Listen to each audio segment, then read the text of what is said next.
दिनै नमिनेसन होनानै जोबथा सान आरो बे जोबथा सानावनो दिनै जोंनि क'क्राझार डिस्ट्रिक्टआव 6टा समस्ति दं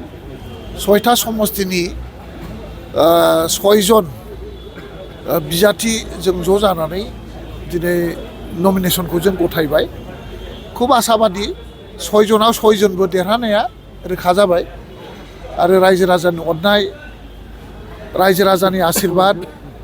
लोगोसे भगवान ईश्वर आल्लाह गडनि आशीर्बादाव ब्लेसिंसआव दुआयाव जोङो देरहानाया रोखा आरो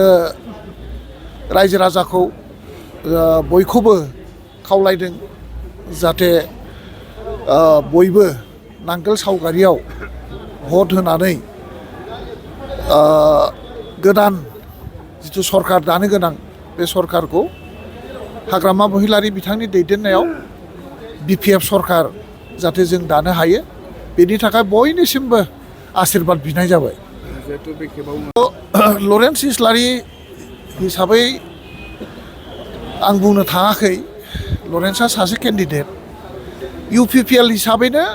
सालाकाथियाव खुनु फेक्टरानो नङा इउपिपिएल हिसाबैनो सालाकाथियाव देरहानायनि खुनु लक्षणानो गैया आरो जोंनि क'क्राझार डिस्ट्रिक्टआव 12टा समस्ति दङ 12टायावबो मोनसेबो मोननाय नङा बे रोखा रायजो राजाया बिथांमोनखौ दिनैहाय लुबैयाखै बिथांमोननि थगायनाय आरो रायजो राजाखौ थगायनानै जि 5 बोसोर बिथांमोना खुंलांबाय आरोबाव जाहाथे